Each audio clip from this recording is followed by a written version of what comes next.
आज के युग में क्या बोलूं मैं एंकर्स के बारे में। पढ़ा लिखा नहीं हूं मैं, 10वीं पास हूँ, बेसिकली एक म्यूजिशियन हूँ। अच्छा।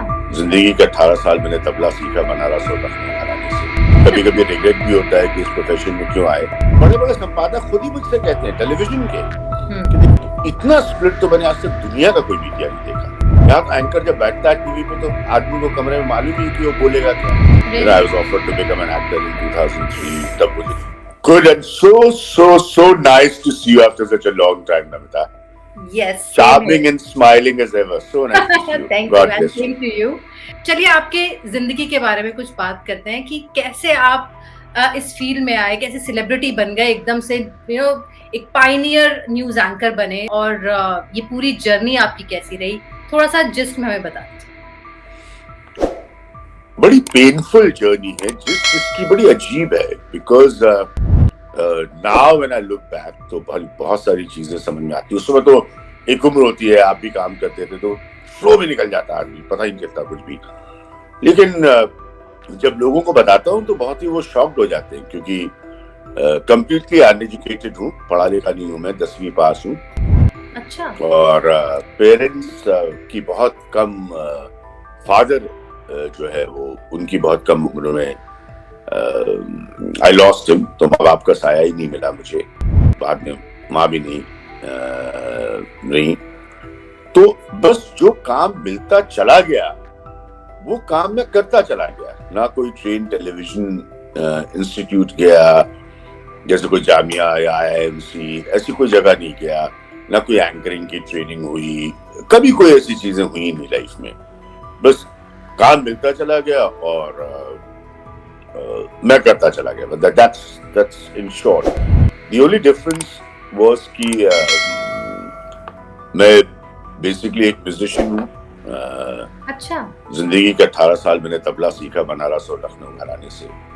तो ये मुझे नहीं परफॉर्मेंस स्टेज, हाँ बहुत लोगों को नहीं मालूम है, तो स्टेज परफॉर्मेंस, स्टेज फ्राइट कभी नहीं था, कैमरा फ्राइट कभी नहीं था। बहुत कम उम्र से लिखना चालू कर दिया था। घर से भागकर लखनऊ से दिल्ली आया तो बहुत ही कम एज में मैंने एडवर्टाइजिंग ज्वाइन की और एक कॉपी राइटर था। और आई थिंक 21 साल की उम्र में मैंने अपनी पहली लिरिक्स लिखी थी for Shyam Benegal for UNICEF programme. I joined social advertising. वहां पर कोई टेलीविजन के कोई थे, उन्होंने मुझे देखा और मुझे टेलीविजन में ले आए वो न्यूज में। खैर बहुत ज्यादा मैं वहां नहीं रहा, और इसी तरह से कहीं पर किसी और ने मुझे देखा और फिर वो मुझे प्रणय के पास ले आए NDTV, और फिर मैं यहाँ आ गया।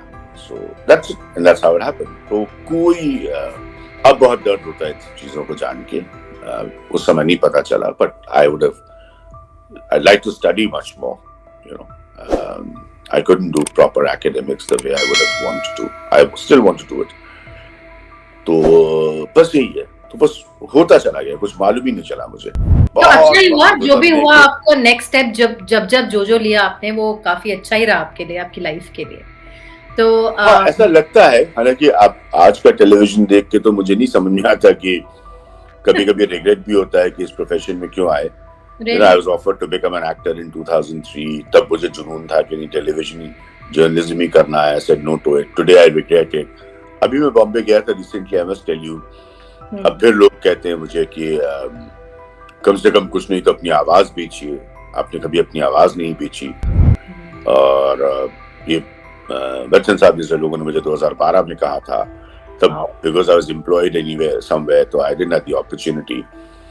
आहिस्ता आहिस्ता करके फिर एक वक्त आया जब मुझे लगा कि हाँ मैं बहुत कुछ और कर सकता हूँ। बंदिशें थी, पहले नहीं कर पाया, और अब आई कैन। तो 2016 के सितंबर में आई टुक माय फर्स्ट सबैटिकल, और वो उसको एक्सटेंड करके 6 महीने, फिर NDTV didn't leave me। तो करते करते फिर मैंने उनका एक शो मुकाबला 2 साल और किया, और 19 के बाद फिर और मैं इंडिपेंडेंट होता गया। और जो भी मेरे पास आया तो मैंने उनसे ये कहा कि भाई job I am not really interested in anymore, and there are different things I am looking at, but I continue to do television in my own way, but job I really don't want to do. फिर Covid काल आया और उसमें सब लोग घर में बंद गए, तो कंसंट्रेट करने का मौका मिला. It was like kind of meditation to your own self. और उससे फिर किताब निकल आई. Now best seller. ये जो लखनऊ से ल्यूटेंस आपने बुक लिखी है और बेस्ट सेलर हो गई है, इतनी फेमस हो रही है, इसकी इंस्पिरेशन कहाँ से मिली आपको? क्यों लगा कि इस टॉपिक पे लिखना चाहिए मुझे? एक तो UP, because I come from there and I've been reporting on UP for over 2 decades, almost 2 decades. Also, the title is also in a way my own story, Lucknow to Lutyens, you know. So coming from Lucknow, a lot of people, in fact, बहुत लोग अब कहते हैं कि आप अपनी कहानी नहीं बताते. आप बहुत शर्मीले किस्म के इंसान है, क्योंकि आज के युग में आप तो नमिता जानती हैं, लोग बताते हैं कि उन्होंने कितनी तकलीफें सही, और अच्छी बात है, कोई मैं उसको क्रिटिसाइज नहीं करता, लेकिन मेरी मतलब बहुत तकलीफ भरी कहानी है. मतलब मैं जब दिल्ली आया था तो जिस घर में रहता था मैं, वो उसका बेडरूम एक था मेरे पास और बाथरूम नेचुरली, उसके अलावा कुछ नहीं. तो वो सिर्फ एक एस्बेस्टस शीट थी. And to earn a little quick extra bucks in the morning before I went to work, I used to actually at the Malviya Nagar King Circle. It's a very intense refugee colony in Delhi. I used to actually clean autos for 5 rupees in the morning to make some additional money. And I had not yet come to television then. So that's actually how I started. And by the time I returned to Lucknow, after doing whatever little, the worst happened. My father had passed away. So, you know, so the responsibilities were enormous. So now you look back, तो मुझे लगता है हाँ, अगर कोई godfather मिलता या किसी का सहारा मिलता या पेरेंट्स होते तो शायद जिंदगी बहुत अलग होती, या कुछ और काम करता मैं. तो अब लगता है, तो अब बहुत सारी बातों का रियलाइजेशन अब होता है. कोशिश कर रहा हूँ टू मेक अप, बट फिर मैं ये जो गुजरा हुआ वक्त है वो तो चला गया ना. हाँ, कितना अजीब है ना अभिज्ञान. हम आपकी लाइफ को बाहर से देखते हैं और हमें लगता है कि एनडीटीवी के इतने बड़े एंकर हैं और हमारे लिए तो आप सेलिब्रिटी हैं, हमारे लिए तो बहुत बड़े इंसान हैं. लेकिन जब आपसे बात करें तो आपके भी कुछ अपने एक रिग्रेट्स हैं, आपके भी अपने शिकायतें हैं लाइफ को लेकर. आपको लगता है और अच्छी हो सकती थी लाइफ, लेकिन हमारे लिए तो आपकी लाइफ परफेक्ट है. हाँ, मुझे हमेशा लगता है कि बहुत अच्छी हो सकती थी, बहुत बेहतर हो सकती थी, बट उस समय जो जैसा हुआ वो वैसा होना था, तो वो उसी हिसाब से हुआ. अब जैसे एंकर्स लोग बोलते हैं, तो आपने एंकरिंग की है ना, मैं कैसे कहूँ, मतलब मैंने कभी किसी इंडिविजुअल को क्रिटिसाइज नहीं किया, पब्लिक स्पैट्स में नहीं पड़ा, कोई ट्विटरबाजी पे नहीं गया, बट आज के युग में क्या बोलूं मैं एंकर्स के बारे में. आप तो देखती हैं, तो कोई बड़ा अच्छा नहीं लगता सुन के कि आप एंकर थे. और मैंने बहुत सारे लोगों को ट्रेन किया है जो काफी मशहूर एंकर बने. It is just that I was younger in age because I started early, but I trained a lot of them. तो अब तो सुन के कोई बड़ी मतलब ऐसी कोई नायाब सी चीज नहीं नजर लगती कि आप एंकर. उस समय था. तो आपको क्या जो हालत है, आपने बहुत पहले जब एनडीटीवी शुरू हुआ था, आप तब you were one of the pioneers, और उस वक्त आई एम प्रिटी श्योर बहुत इज्जत मिलती होगी और आपको खुद को वो जर्नलिज्म करने में मजा आता होगा. एक जो जर्नलिज्म का एक कोर है वो आप उसको सेटिस्फाई कर पाते होगे. लेकिन अब आपने you have seen like 20-30 years in this industry. What changes have you seen, good or worse? No, it's been worse. It's not, I mean, as you put it so accurately, I don't need to say it, क्योंकि उस समय के काम के जिसको बार बार लोग refer करते हैं कि साहब वो गोल्डन पीरियड था, वो ऐसा था, वो ऐसा. सबसे बड़ा फर्क क्या था? एक तो आपको काम पसंद आता था और आपके काम को नाम और इज्जत मिलती थी. जब क्रेडिबिलिटी और रिस्पेक्ट ही चली गई इस प्रोफेशन से, जिसको लेकर इतनी डिबेट होती है, which I think should be restored at the earliest as possible, तो डिग्री ऑफ सेटिस्फैक्शन तो नेचुरली चला जाएगा ना, because it was never about money. तो यू देन थिंक ना कि आपने इस प्रोफेशन को इतने साल दिए और आप यूएस में, आप यहाँ इंडिया में नहीं है. जब भी आप आइए, आप विजिट करिए, आई एम श्योर आपके सब पुराने दोस्त कॉलीग्स होंगे, तो आप देखिए ना, anybody and everybody is an anchor. तो you know it, you said so accurately. कोई रिस्पेक्ट नहीं है, मतलब मैं तो 50,000 बार बोलते बोलते थक गया कि I am a journalist, I am not an anchor, now I am an author, you know, I am a coach, now I am an author. Anchoring एक हिस्सा है, लेकिन लोग आते हैं टेलीविजन में एंकर बनने के लिए। तो ये सारे कोर अपने आप हिल गए ना, तो किसी ने हिलाया ही नहीं। इंडस्ट्री की अपनी जरूरतों ने, उसके अपने टीआरपी के पीछे भागने के कारणों ने, उसके अपने मार्केटिंग प्रेशर्स ने, उसके लीडरशिप डिजाइन्स के फॉल्ट्स ने, उसी ने इसको हिला दिया। तो ये तो सत्य है, ये सच है कि अब इस काम को आप कहीं भी जाते हैं, आज भी लोग मिलते हैं। आपकी एक रिकॉर्ड है जिसकी वजह से किताब डिड सो वेल, वो नाम और इज्जत नहीं, वो नहीं। आपको अगर अभी एक चांस दिया जाए कि आपको कुछ चेंजेस लाने हैं इस इंडस्ट्री में, so that you can you know bring back that glory जो आज से 20 इयर्स बैक थी एनडीटीवी, और एनडीटीवी का आज भी एक क्रेडिबल नाम है, और पहले भी था, पहले तो बहुत ज्यादा था। तो अगर आपको कुछ चांस दिया जाए, क्या एन नंबर ऑफ थिंग्स आप करना चाहेंगे to make those changes?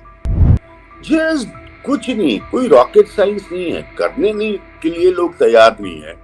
Just bring back basic journalism, और कोई नई चीज करने की जरूरत नहीं है आपको। एंड मैं कहता हूँ प्रिटेंस ही सही, for the sake of it, at least look independent. अभी तो वर्टिकली स्प्लिट है, वर्टिकली एक साइड लोग खड़े, एक साइड लोग खड़े, और बड़े बड़े संपादक खुद ही मुझसे कहते हैं टेलीविजन के कि देखिए भाई साहब, एक बात बताया आपको। मैं क्या भाई?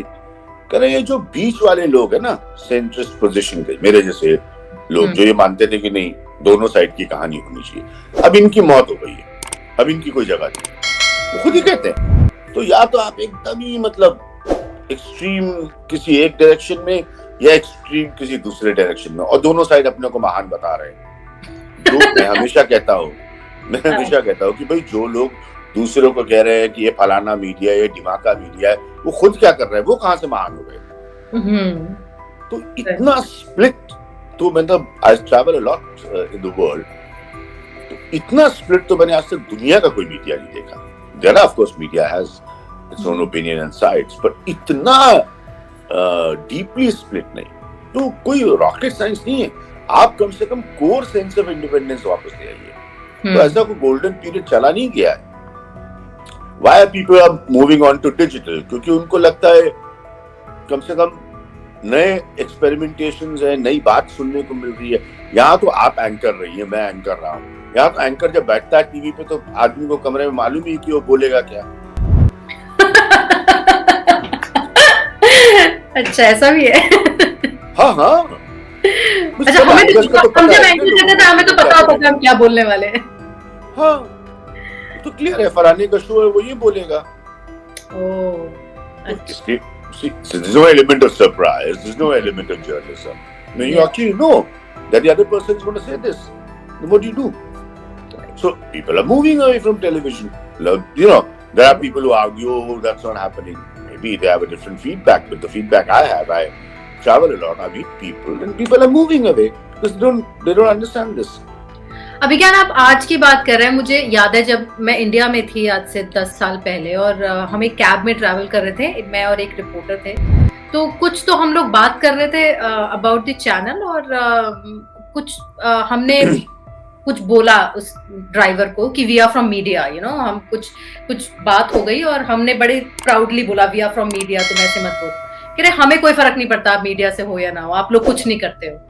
आप लोग तो आज से 10 साल पहले ही वो वेव आनी शुरू हो गई थी व्हेन पीपल वर डिससैटिस्फाइड। वो खुश नहीं थे मीडिया से बिल्कुल भी, एट ऑल ना, वो इज्जत कर रहे थे हमारी। तो अब तो बिल्कुल सही कहा आपने, बिल्कुल सही Namita, you are absolutely right, because what has happened, वो ये प्रोसेस था, ये वही पीरियड से ये डाउनफॉल चालू हुआ, ये प्रोसेस था। क्योंकि व्यूअर कौन बन गया? व्यूअर तो पॉलिटिकल क्लास के लोग, मतलब नेताओं के चमचे ही व्यूअर बन गए। राइट। तो जो नॉर्मल जनता थी, या अपने कंटेंट को इतना ड्रम डाउन कर दिया अगर आप, अब मैं उसकी डिटेलिंग में नहीं जाऊंगा, टेक्निकल मैटर है, रेटिंग्स भी बड़ी क्वेश्चनेबल सिस्टम है, तो कि आपने बिल्कुल ही उसको टीआरपी के रिक्शे वाले चाय वाले तक पहुंचा दिया।